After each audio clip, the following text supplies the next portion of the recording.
Life is not fair.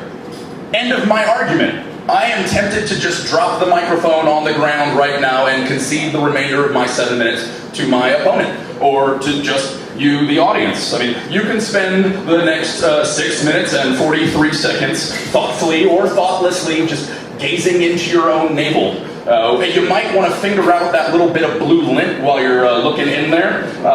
Everyone has some right now, I'm willing to bet. And, well, almost everyone has some right now. Those of you who recently showered, shame on you. And almost all of it is blue, little known fact. But almost everyone and almost everything, it still isn't fair. Life is not fair. To begin with, romance is not fair. I mean, you will not marry the love of your life.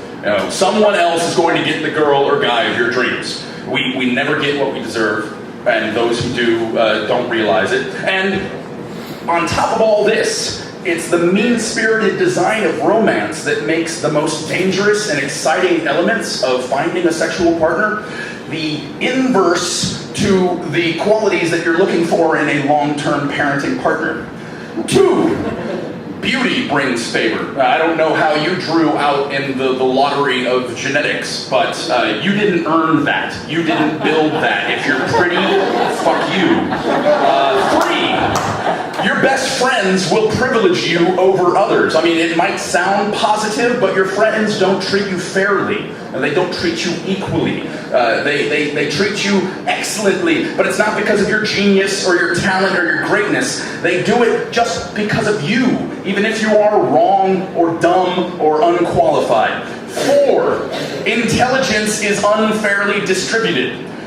No matter how you slice it, there's always going to be someone smarter than you. I can solve a Rubik's Cube in about 3 minutes. I can watch YouTube videos of kids doing it in 6, 7, 8 seconds. That fucking blows my mind.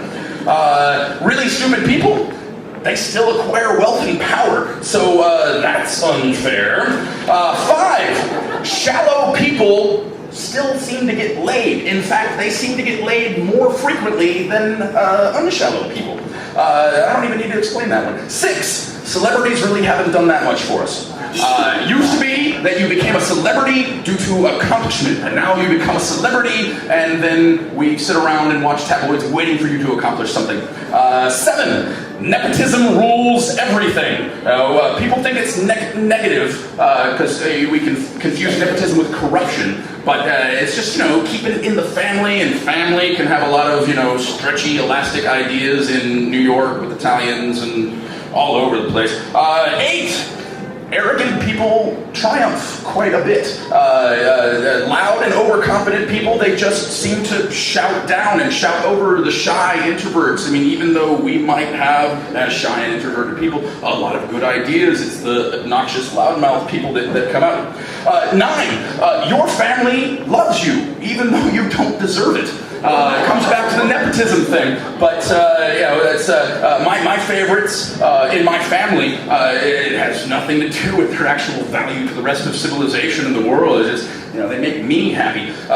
So 9 points of fucking unfairness, and I did it in half my time. Cool, let's do some more then. None of those 9 things are fair. That's because life is not fair. But in my latter half, is life foul? Is our very existence, our every experience, is it tainted and stained and offensive and unfair? I invite you all to check your breath right now. Okay, now smell your armpit. Okay, now waft some of your own flatulence up to your nose. Go ahead, I'll wait.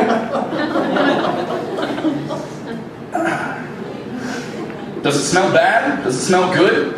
You know what? It doesn't matter, because your senses and your sense of self is subjective.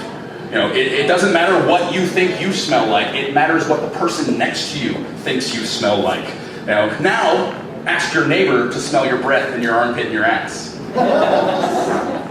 Will they do it? Is this a fair request to make of a stranger or a friend? No, it's not. Life isn't fair. It stinks a bit. And more than likely, just the sight of you sniffing your own fart will cause people whom you've never met, who know nothing about you, to instantaneously form a negative opinion about you. It's disgusting. It's vulgar. Even within the relative safety of a performance context, there are still people making an impression about me, and you will rarely get a second chance to make a first impression. I know, and that is not fair. Life is not fair, but is life foul? To answer that question, I turn to the internet, as so many of us do, the great trash receptacle of our modern human experience. Have you ever Googled the phrase, the most foul thing on earth? Don't worry if you haven't, because I did. I did it for you. I was hoping for some great scientific information about an endangered Amazonian stink beetle, or a rare subterranean pocket of gas that would dissolve the inner workings of your gas mask should you enter it. Mother Nature is lovely, but she is also putrid and gross. But I did not find Mother Nature on the internet. I found 2 Girls, 1 Cup. Now, I know for a fact that there are several people in here who have intentionally never watched 2 Girls, 1 Cup. Looking at you, Casey. And for that reason, I will now treat you with my interpretation of 2 Girls, 1 Cup.